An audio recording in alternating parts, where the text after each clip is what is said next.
This is the Ohio AgNet from the Voice You Know with the News You Trust studio, sponsored by BASF and Zetavo soybeans, transforming the approach to soybean seed decision making with trailblazing innovation and quality without compromise. From the Allen County Fair in Lima, I'm Ty Higgins. Our coverage brought to you by Nature's. Brett Sampson joins us today. With all the moisture we've seen over the past couple of weeks, we might see some deficiencies in some of the crops across the state. So I asked him, is it too late for a fungicide application? No, we still got a little bit of an opportunity there. We're in brown silk on most areas on the corn. There's still some soybean fungicide going on as well, and nutrient application as well. I visited with some farmers over the weekend, and they were showing me videos and pictures. One of a cattle farmer that had to take a paddle boat across their yard to check fence line, and yes, another where the mud line on corn was 4 feet high, and there was mud in the swirls. That's incredible to see those types of pictures and videos.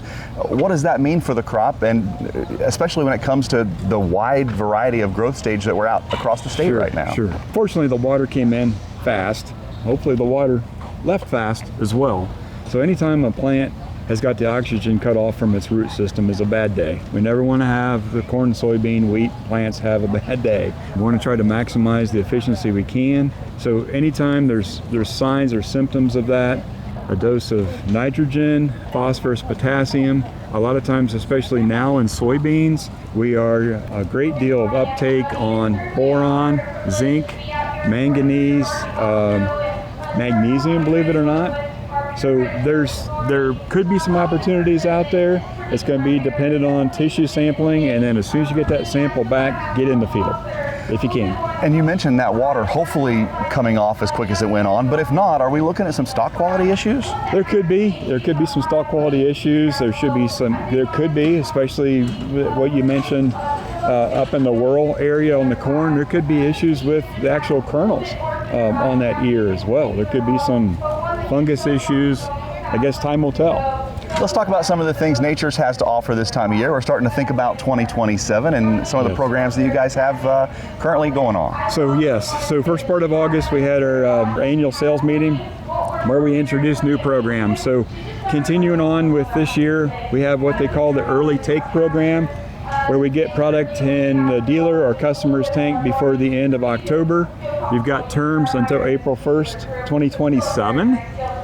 We also have John Deere financing, 0% on that particular product. And one of the things that I've got a lot of customers and dealers involved in is what we call the equipment program. So this could be tanks, pumps, semi-nurse trailers, anything dealing with storing, transporting, metering, and applying product. So it could be Keaton seed firmers for your planter that you're getting ready to rebuild in December. It could be spray nozzles for your sprayer, streamer bars, wide drop application for your sprayer. There's really a set parameter for this, so it's kind of based on me, the Ohio District Sales Manager, and our area dealers. So something to take advantage of. Now's the best time to buy, because normally between this time of year and spring planting, there's an 85-cent increase in price, just because of nitrogen basically and some of the shortfalls in the industry. But when you go out now and price DAP and MAP, you're going to be shocked.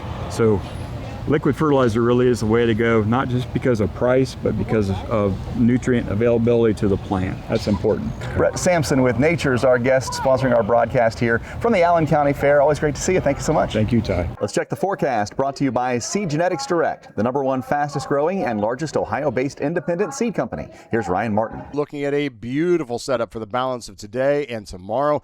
We're watching some moisture try and come through the Great Lakes region on Wednesday, but it also doesn't look like it has nearly as much of a south push. So I'm saying right now we may get through Wednesday night, early Thursday with no moisture over Ohio. And if there is some, we're talking spits and sprinkles. I'm pulling it back.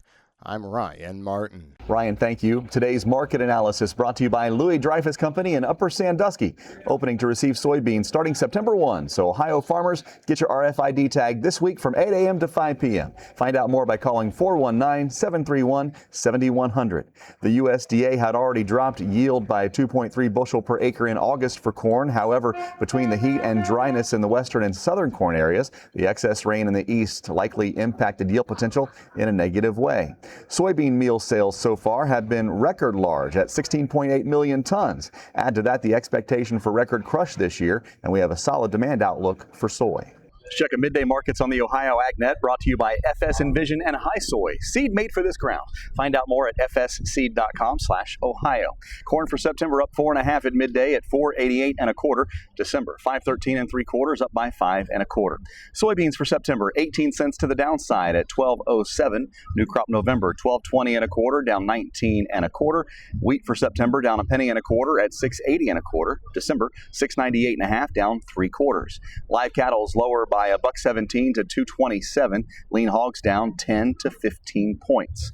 From the Allen County Fair in Lima, I'm Ty Higgins on the Ohio AgNet. A special thanks to the Allen County pork producers for breakfast this morning. Make sure and venture off the Midway a little bit and get that local food whenever you go to the county fairs near you. This is the Ohio AgNet.